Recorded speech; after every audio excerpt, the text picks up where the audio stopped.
بسم اللہ الرحمن الرحیم۔ احمد خان لغاری اور آپ دیکھ رہے ہیں کوئے سلیمان ٹی وی۔ انتہائی دکھ کے ساتھ آج آپ سے ایک واقعہ شیئر کر رہا ہوں۔ یقیناً آپ کو بھی اس کا دکھ ہوگا، تکلیف ہوگی،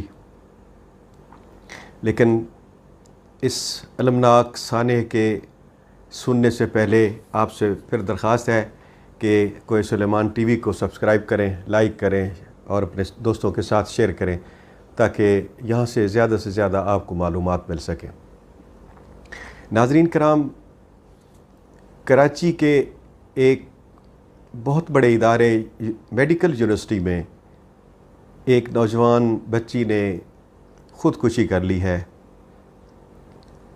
وہ لڑکی جو اپنی ماں کے ساتھ رہتی تھی، 15 سال سے پی ایچ ڈی کی ڈگری کرنا چاہ رہی تھی، لیکن 15 سال میں وہ پی ایچ ڈی کی ڈگری نہ کر سکی۔ اس کی وجہ آپ نے شاید پڑھ لی ہو کہ یونیورسٹی کی طرف سے ایک سپروائزر مقرر کیا جاتا ہے جو بچی کے یا کوئی بھی طالب علم ہو اس کی تحقیقاتی کام میں اس کی مدد کرتے ہیں۔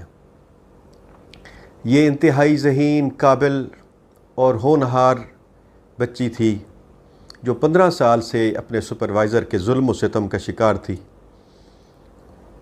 اور پی ایچ ڈی کرنے کے لیے کو 15 سال کی ضرورت نہیں ہوتی، چونکہ بچی نے خودکشی کرنے سے پہلے اپنے قریبی دوستوں کو، ساتھیوں کو اور اپنے اعزاء اقرباء کو یہ بات بتا دی تھی کہ میری پی ایچ ڈی یہ میرا سپروائزر نہیں ہونے دے گا، اور اس کے علاوہ بھی اس نے باتیں بتائی ہیں، لیکن اس نے اپنے پروفیسر ڈاکٹر اقبال کی جو فرمائشیں تھیں اس کو پورا نہ کر سکی، اور بالآخر اس نے موت کو گلے لگا لیا۔ یہ انتہائی تکلیف دہ، دکھ والی بات ہے۔ ناظرین کرام، اس کا ذمہ دار کون ہے؟ اس بیٹی نے جو خودکشی کی ہے، اس کا ذمہ دار آخر کون ہے؟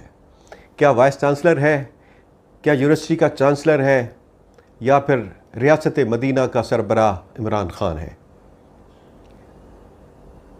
ناظرین کرام، سب لوگ اولاد والے ہیں، بیٹیوں والے ہیں۔ کوئی پوچھے اس اقبال سے جو اس کا سپروائزر تھا، ڈاکٹر اقبال، کیا اس کی کوئی بیٹی نہیں تھی؟ کیا اس کی بیٹی کو اگر ایسی صورتحال کا سامنا کرنا پڑے تو اس کی کیا حالت ہوگی؟ بات ناظرین یہیں پہ ختم نہیں ہو رہی۔ میں آپ کو اور حکام بالا کو یہ بات بتانا چاہتا ہوں کہ یہ صرف کراچی یونیورسٹی کا واقعہ نہیں ہے، اس کا سانحہ نہیں ہے، بلکہ یہ پورے پاکستان کی تمام یونیورسٹیوں کا ایک سانحہ ہے، چونکہ ہر یونیورسٹی میں جو بچی یا بچہ ایم فل کرتا ہے، اور خصوصاً بچیاں، چونکہ بچی کے لیے بہت مشکل ہوتا ہے کام کرنا، اس نے بچے بھی سنبھالنے ہوتے ہیں، اس نے اپنا گھر بھی سنبھالنا ہوتا ہے، لیکن ان کے جو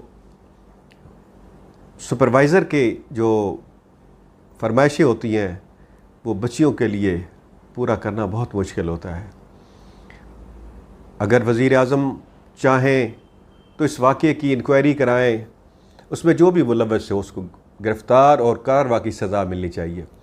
اس میں ایچ ای سی کے لوگ بھی شامل ہو سکتے ہیں، اور اس میں وائس چانسلر، اس میں صوبے کے وزیر اعلیٰ، یہ جتنے لوگ بھی اس میں ملوث ہیں ان کے خلاف کوئی نہ کوئی کارروائی ہونی چاہیے، اور لوگوں کو پتہ چلے کہ کیا کارروائی ہوئی ہے۔ حضور والا، ریاست مدینہ کہنا بہت آسان ہے، لیکن اس پہ عمل کرنا بہت مشکل ہے۔ آپ اس کا اعلان تو کر چکے ہیں، لیکن یہ جو روز واقعات ہو رہے ہیں، کیا اس کا بھی کوئی پرسان حال ہے یا نہیں؟ وزیر اعظم صاحب، اس پہ توجہ دیں۔ یہ بیٹیاں آپ کی بیٹیاں ہیں، یہ پاکستانی ہیں، یہ اسی قوم کا سرمایہ ہے، یہ معمولی کلاس نہیں ہے۔ یہ ایم فل اور پی ایچ ڈی کی کلاسوں میں پڑھنے والے اسکالر ہوتے ہیں، لیکن 15 سال تک وہ برداشت کرتی رہی۔ اگر وہ ذہنی مریض تھی اور اگر اس کے کوئی ذہنی طور پہ اس کی کوئی کمزوری تھی تو 15 سال پہلے اس کو کہہ دیتے کہ آپ بیٹی نہیں پڑھ سکتی، تو آپ چھوڑ دیں۔ لیکن آخرکار وہ اس میں تو کامیاب رہی، لوگوں کو اساتذہ کا یہ چہرہ دکھانے میں وہ کامیاب رہی ہے کہ یونیورسٹی میں ہو کیا رہا ہے۔ لہٰذا میری درخواست یہ ہوگی کہ پنجاب یونیورسٹی، ملتان یونیورسٹی یہاں سے ابتدا کریں اور یہاں بھی دیکھیں کہ پنجاب میں کیا ہو رہا ہے۔ اگر سپروائزر جو اس کو تعلیم کے لیے اس کی تمام جو سرگرمیاں ہیں اس کو واچ نہیں کرنا، اس کے تحقیقاتی کام میں اس نے توجہ دینی ہوتی ہے، اس کے لیے ہیلپ فل ثابت ہونا ہوتا ہے، لیکن یہاں معاملات ہی کچھ اور ہیں اور بچیوں سے جو سلوک ہو رہا ہے وہ کسی سے پوشیدہ نہیں ہے۔ اس کی انکوائری ہونی چاہیے، باقاعدہ انکوائری کرا کے عمران خان خود قوم کے سامنے آ کے پیش ہوں اور اس سے معافی مانگے، ان کے ماں باپ سے معافی مانگے اور پوری قوم سے معافی مانگنی چاہیے۔ اس کے ساتھ ہی آپ سے اجازت چاہتا ہوں۔ اللہ حافظ۔